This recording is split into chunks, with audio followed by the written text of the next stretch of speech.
आज के लेक्चर में हम स्टार्ट करेंगे एज हमारा चैप्टर नंबर 3 हो गया था कंप्लीट और हम स्टार्ट करेंगे चैप्टर नंबर 4 जो कि हमारे पास है group 5A and 6A elements. तो हम एक्सरसाइज इसकी स्टार्ट करेंगे। एक्सरसाइज के ऑलमोस्ट हमने सारे क्वेश्चन करने हैं, अलावा भी जो इंपॉर्टेंट क्वेश्चन है चैप्टर में से उनको भी हम डिस्कस करेंगे। तो पहले एक्सरसाइज को शुरू करते हैं। तो हमारे पास क्वेश्चन नंबर 4 है। शॉर्ट क्वेश्चन उन्होंने यहाँ पर दिए हुए हैं 5। बारी बारी सारे शॉर्ट क्वेश्चन को हम करेंगे डिस्कस। तो सबसे पहले एक बहुत इंपॉर्टेंट शॉर्ट क्वेश्चन को डिस्कस कर लेते हैं। अभी हम इस क्वेश्चन नंबर जो 1 है इसके ऊपर लगाते हैं निशान। इसका आंसर मैं आपको लिखा हुआ दूंगी और इसको एंड पे डिस्कस करेंगे। अभी हम क्वेश्चन नंबर 2 से आते हैं। That is why does aqua regia dissolve gold and platinum. आप गोल्ड स्मिथ के पास जाते हो और उसको आप गोल्ड देते हो, सेल करते हो, तो वो क्या करते हैं, वो उस गोल्ड को डिज़ोल्व करते हैं। गोल्ड को डिज़ोल्व कैसे किया जाता है? गोल्ड को डिज़ोल्व किया जाता है एक्वा रिजिया में। एक्वा रिजिया एक होता है सोल्यूशन और ये किस तरह से बनाया जाता है? हमारे पास दो स्ट्रॉन्ग एसिड्स हैं। एक हमारे पास है नाइट्रिक एसिड और दूसरा हमारे पास है HCl हाइड्रोक्लोरिक एसिड। 1:3 रेशो का मतलब है 1 part of HNO3 and 3 part of HCl। Simply अगर आपको प्रिपेयर करना है ज़्यादा तो आप ये ले लो 10 ml और इसको ले लो 30 ml। इसको हम कहते हैं 1:3। इसका एक पार्ट लिया जाता है और इसके 3 पार्ट लिए जाते हैं और इनको आपस में किया जाता है मिक्स। जब हम इसको मिक्स करते हैं तो हमारे पास होता क्या है, HCl और HNO3 एक दूसरे के साथ करते हैं रिएक्ट और रिएक्ट करने के बाद ये जो हमारे पास बनाते हैं डैट इज़ NOCl। साथ हमारे पास वाटर बनता है, साथ हमारे पास बनती है क्लोरीन गैस और गैस है तो ये हमारे पास यहाँ से हो जाएगी रिलीज़। पानी बनता है और साथ हमारे पास बनता है NOCl। अब ये जो NOCl होता है ये हमारे पास होता है बेसिक वो वाला केमिकल जो कि यहाँ पर गोल्ड को करता है डिज़ोल्व। हमारे पास जो NOCl है जब आप ये यहाँ पर बनता है तो ये हमारे पास कन्वर्ट हो जाता है नाइट्रोजन मोनोऑक्साइड में और साथ हमारे पास बनती है यहाँ पर एटॉमिक क्लोरीन।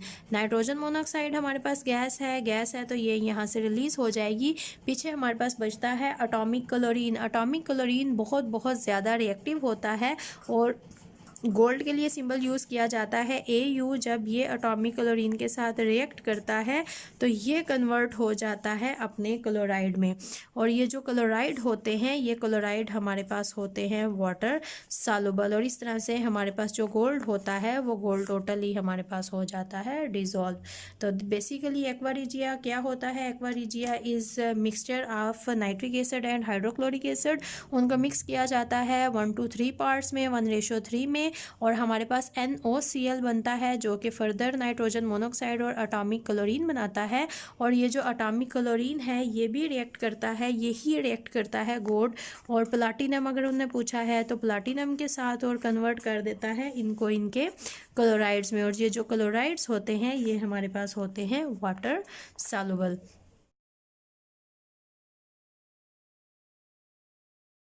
तो this is answer of your first short question जो कि मैंने आपको पिक्चर दी है, आप उसको नोट डाउन कर लोगे।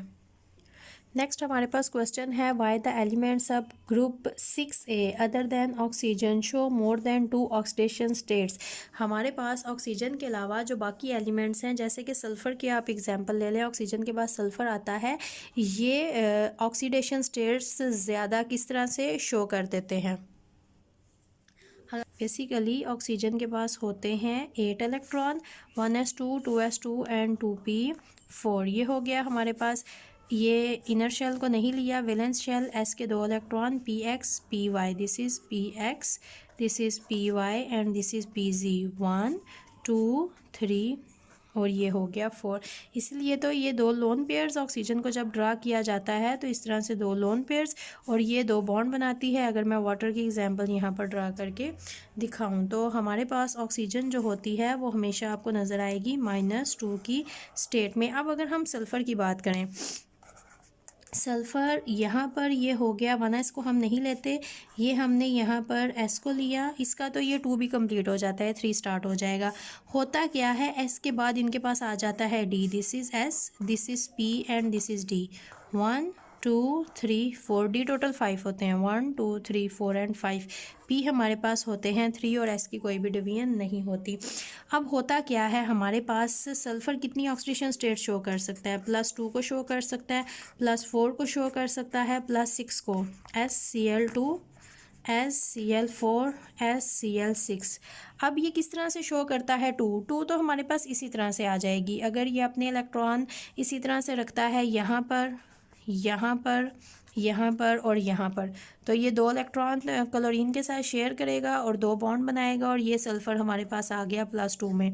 अब सल्फ़र +4 किस तरह से एग्जिस्ट करता है, ये हो गया हमारे पास S, ये हो गया हमारे पास P और ये हमारे पास आ गया D। 1 2 3 4, 1 एंड 2।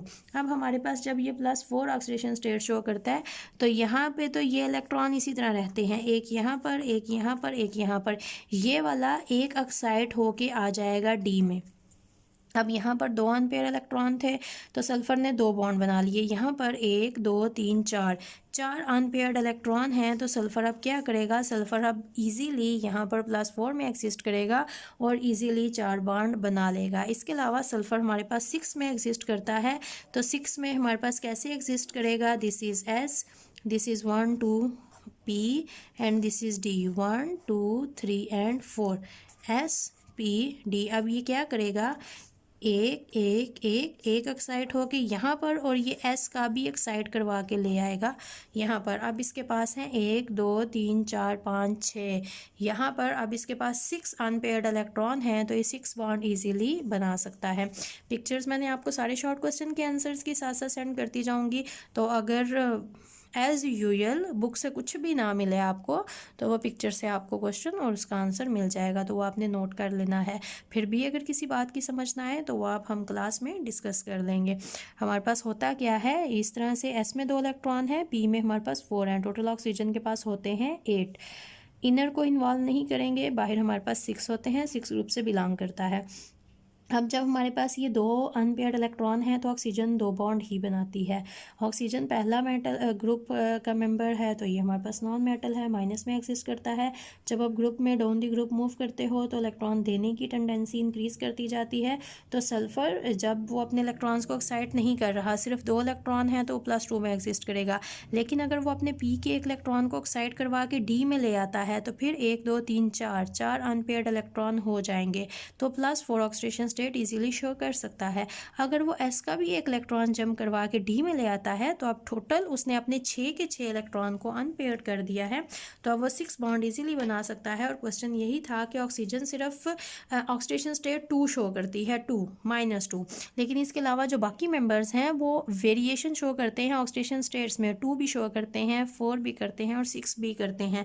तो वो ये किस तरह से करते हैं, उनके पास एम्प्टी डी ऑर्बिटल होता है, वो अपने इलेक्ट्रॉन्स को एक्साइट करके जंप करके डी में शिफ्ट करते हैं, तो इस तरह से उनके पास अनपेयर्ड इलेक्ट्रॉन का नंबर इंक्रीज कर जाता है और वो ज़्यादा बॉन्ड बना सकते हैं।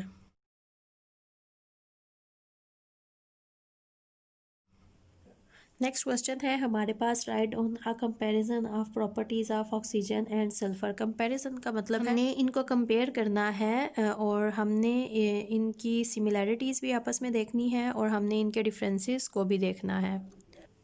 ये हमारे पास आ जाते हैं इनके डिफरेंसेस ऑक्सीजन एंड सल्फर के। Oxygen there are 3 allotropic forms of oxygen, O2 and O3। Sulphur 3 allotropic forms होती हैं, रोम्बिक है, मोनोक्लिनिक है एंड प्लास्टिक है। ऑक्सीजन गैस स्टेट में एग्जिस्ट करती है जबकि सल्फ़र हमारे पास सॉलिड स्टेट में एग्जिस्ट करता है। ऑक्सीजन वाटर में सालुबल है जबकि सल्फ़र वाटर में सालुबल नहीं है। ऑक्सीजन कंबशन में हेल्प करती है, actually combustion is all about oxygen, burning in the presence of oxygen. और सल्फ़र का सल्फ़र खुद ही जल जाती है, कंबश हो जाती है। और oxygen it is paramagnetic in nature, इसके अंदर अनपेयर्ड इलेक्ट्रॉन होते हैं और ये मैग्नेटिक फील्ड की तरफ अट्रैक्शन शो करती है। जबकि सल्फर हमारे पास डायमैग्नेटिक है, diamagnetic means no attraction for magnetic field, no unpaired electrons. Oxygen it does not react with water. When steam is passed through boiling sulfur, a little hydrogen sulfide and sulfur dioxide are formed. Oxygen पानी के साथ बिल्कुल भी react नहीं करती, जबकि sulphur जब steam के साथ रिएक्शन करवाया जाता है तो हाइड्रोजन सल्फाइड और सल्फर डाइऑक्साइड बनते हैं। उसके बाद है हमारे पास it does not react with acid, oxygen acid के साथ रिएक्ट नहीं करती, जबकि sulphur readily oxidise by concentrated sulphuric acid और नाइट्रिक एसिड। उसके बाद आ जाता है oxygen does not react with alkalis, उसके बाद sulphur react with alkali solution and form sulphides and thiosulphate. Oxygen -2 oxidation state show करती है, जबकि सल्फ़र -2 +2 +4 एंड +6 शो करती है, जो कि अभी हमने डिस्कस किया। तो क्वेश्चन था डिस्कस द प्रॉपर्टीज़, हमने प्रॉपर्टीज़ को कंपेयर करना था ऑक्सीजन एंड सल्फ़र की। तो ये जो आपके पास पानी में सॉल्युबल है, कंबशन है 0.3 से लेके 0.9 तक, ये सारी की सारी इनकी प्रॉपर्टीज़ का कंपैरिजन है। तो आपका आंसर आएगा from point number 3 to point number 9।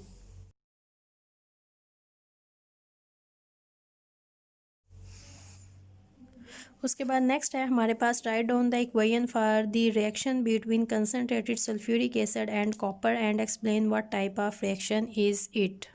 हमारे पास होता क्या है, अगर आप लेते हो कोल्ड सल्फ्यूरिक एसिड, तो कोल्ड सल्फ्यूरिक एसिड कॉपर के साथ रिएक्शन शो नहीं करता। जब आप सल्फ्यूरिक एसिड लोगे डैट इज़ हॉट हो और प्लस हमारे पास ये होना चाहिए कंसनट्रेटेड, फिर जब आप कॉपर के साथ इसका रिएक्शन करवाओगे तो आपके पास कॉपर सल्फेट बनेगा।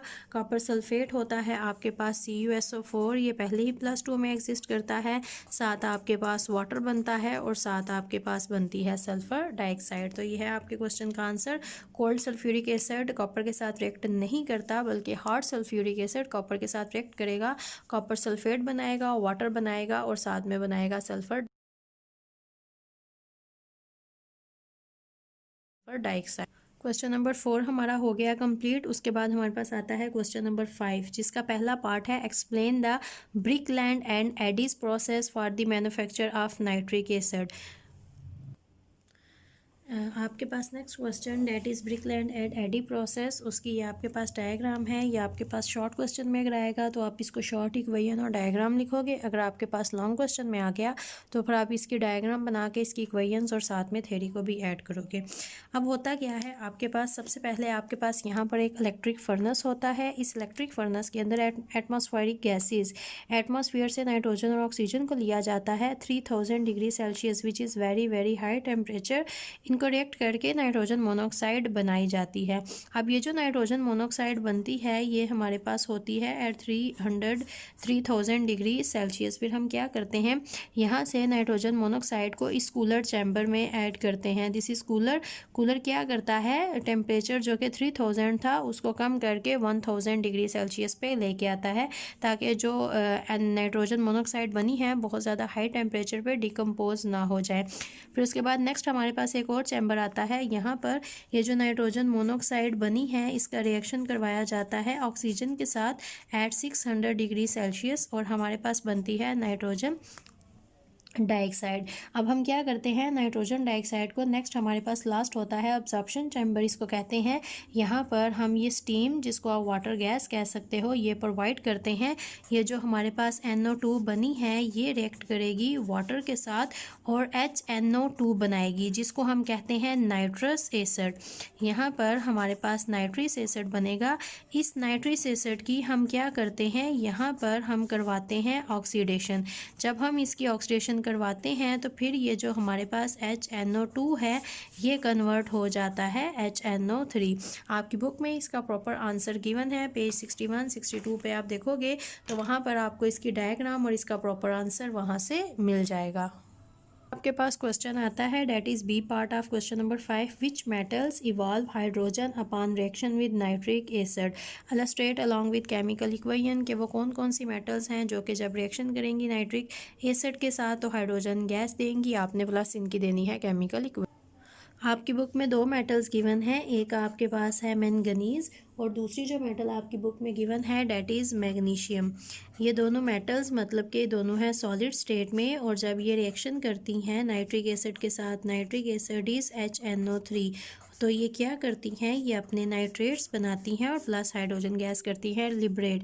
आपके पास ये बनाएगा Mn बनाएगा NO3 ट्वाइस और साथ आपके पास होगी हाइड्रोजन गैस। मैग्नीशियम भी इसी तरह से बनाएगा NO3 ट्वाइस, और साथ आपके पास ये हाइड्रोजन गैस यहाँ पर करेगा लिबरेट। इसके अलावा आपके पास एक और मेटल भी होती है, डेट इज़ कैल्शियम। कैल्शियम भी जब सॉलिड स्टेट में रिएक्ट करती है नाइट्रिक एसिड के साथ, तो ये भी आपके पास इसी तरह से CaNO3 ट्वाइस बनाएगी और साथ में हाइड्रोजन गैस को करेगी लिबरेट।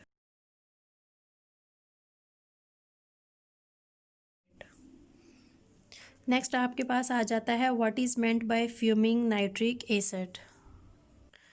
फ्यूमिंग नाइट्रिक एसिड अगर आपसे पूछा जाए तो क्या होता है, जब आप नाइट्रिक एसिड के अंदर ऐड कर देते हो नाइट्रोजन डाइऑक्साइड को, तो ये आपके पास बन जाता है फ्यूमिंग नाइट्रिक एसिड, और ये आपके पास रेड फ्यूमिंग होता है, रेड कलर का होता है, and it is more reactive as compare to nitric acid. Nitric acid बहुत ज़्यादा रिएक्टिव है, अगर उसके अंदर नाइट्रोजन डाइऑक्साइड को ऐड कर दिया जाए तो उसको हम कहते हैं फ्यूमिंग नाइट्रिक एसिड। तो ये आपके पास रेड फ्यूमिंग होता है, रेड कलर का देखेंगे आप इसके फ्यूम्स को, और ये सिंपल ओनली नाइट्रिक एसिड के मुकाबले में ज़्यादा रिएक्टिव होता है। उसके बाद क्वेश्चन नंबर 6 है that is sulphuric acid is act as acid, oxidising agent and dehydrating agent. ये आपने बताना है एसिड के तौर पे एक्ट कर रहा है, ऑक्सीडाइजिंग एजेंट के तौर पे और डिहाइड्रेटिंग एजेंट के तौर पे। और इसका भी पार्ट है कि आपने कॉन्टैक्ट प्रोसेस एक्चुअली यूज़ होता है for the preparation of sulphuric acid, जिसको नेक्स्ट लेक्चर में हम डिस्कस करेंगे एज अ लॉन्ग क्वेश्चन। तो आपने इसके बताने हैं एडवांटेजेस। ये इसके ए और बी पार्ट हैं, इन दोनों के आंसर हम इकट्ठे डिस्कस कर लेते हैं। आपकी बुक में आंसर गिवन है, पॉइंट नंबर 2 में है इसका आंसर, पॉइंट नंबर 4 में है और पॉइंट नंबर 5 में है। ये एक लॉन्ग क्वेश्चन है, बहुत इंपॉर्टेंट लॉन्ग क्वेश्चन है। सल्फ्यूरिक एसिड एक स्ट्रॉन्ग एसिड है, इसका पता तब चलता है जब हमारे पास इसको पानी में ऐड करते हैं तो ये कम्प्लीटली आयोनाइज हो जाता है और अपने पॉजिटिव चार्जेस देता है। It is strong acid in an aqueous solution, it completely ionises hydrogen sulphate to give hydrogen sulphate and hydrogen and sulfate ions association take place in 2 steps।